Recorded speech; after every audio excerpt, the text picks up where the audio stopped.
This is an anterior pelvic tilt. Just like a building, if our lower foundation is off, everything up the chain will be out of alignment to a degree. So the effect can be the anterior pelvic tilt, which in turn can cause that lumbar lordosis, low back pain, SI joint pain, hip pain, and issues with mobility. In this video, I'm gonna show you a 4-step formula to help correct your anterior pelvic tilt. So first, we have to know how to tilt the pelvis just to know what it feels like to be in more of a posterior pelvic alignment. Second, we need to correct the cause of the anterior pelvic tilt by teaching you basic posture. Third, we need to release certain areas in the body with a fascia release technique. And fourth, we need to strengthen certain muscles that are underworking or not working properly. So if you're wanting to correct this to either help you get out of pain, perform exercises correctly, move better, then this video is for you. Starting with number 1 is tilting your pelvis. Let's stand up and start tilting and moving the pelvis front to back. If this feels difficult to do, let's come to the floor and lay on your back. You will notice that you'll have a gap under your low back, so let's focus on pressing our back into the floor. Jumping into number 2 is correcting the cause. As I mentioned, we're just like a building. If our base foundation is off, everything up the chain is going to be off as well. Our feet should be parallel to each other directly under our hip joints. What we want to do is activate the feet. We don't want to become lazy and have them collapse in. Make sure that you're gripping into the floor to create more of that natural arch. Maintain a slight bend in the knees. Notice as soon as I do this, that my pelvis starts to go into more of that neutral alignment, which is key. And now we're allowing all of these surrounding muscles, tendons, and ligaments to actually start activating and working rather than becoming dormant. So now that you know how to stand properly, one of the biggest culprits to an anterior pelvic tilt is sitting.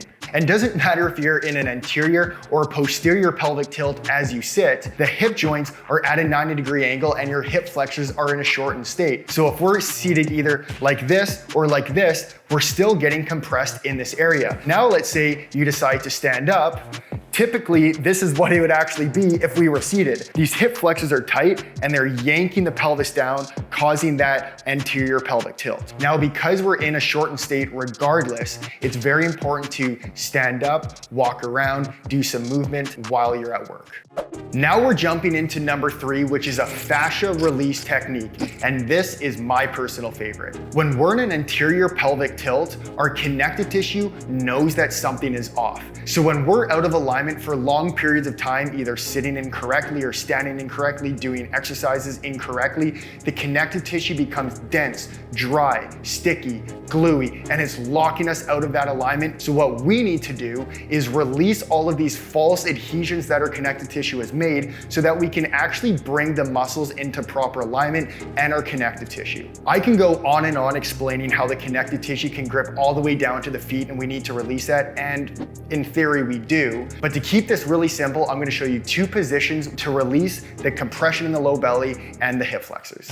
In order to do a fascia release technique, we need to grab some sort of tool. If you have a block with block therapy, which I obviously recommend, grab that. If not, just grab a rolled up towel and roll it up nice and tightly like this. You can even tape it around and this will work very well. The first position we're starting off with is the belly position. Bring the towel so that it's horizontal to your mat. Now what we want to do is slowly apply pressure into the towel. As you inhale, expand your belly in towards the towel, and as you exhale, make the belly nice and small. If you're on your elbows, you can bring yourself flat to the floor, continue this breathing pattern, and then once you spend a minimum of 3 minutes, position your hands under your shoulders, exhale up and off. Next, we're gonna work into the hip flexors position. Just below this ASIS bone is where we want the towel or your tool to be positioned. Bend the opposite leg to its side, and let's stay up on the elbows like this if you can.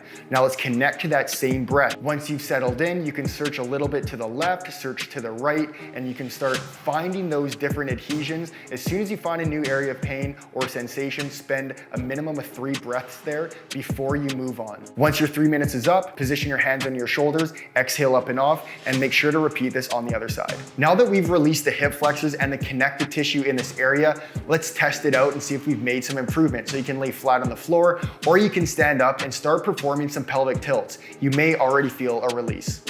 So now we're jumping into our fourth and final step, which is strengthening your weaknesses, which is one of the most fun components. We need to primarily strengthen the core muscles and the glute muscles. Brace the core, strengthen this in the correct alignment, engage the glutes because these are major postural muscles. Starting off is the glute bridge. So lay flat on your back, have your knees bent, grip your feet onto the floor. Now, while your glutes are engaged, nice and slow, press up and bring your pelvis up towards the ceiling.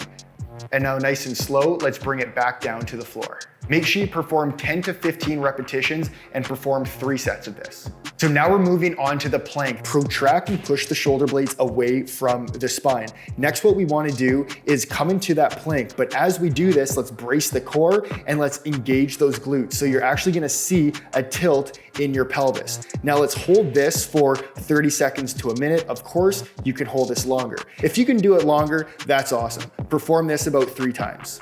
Jumping into the third and final exercise, the split squat.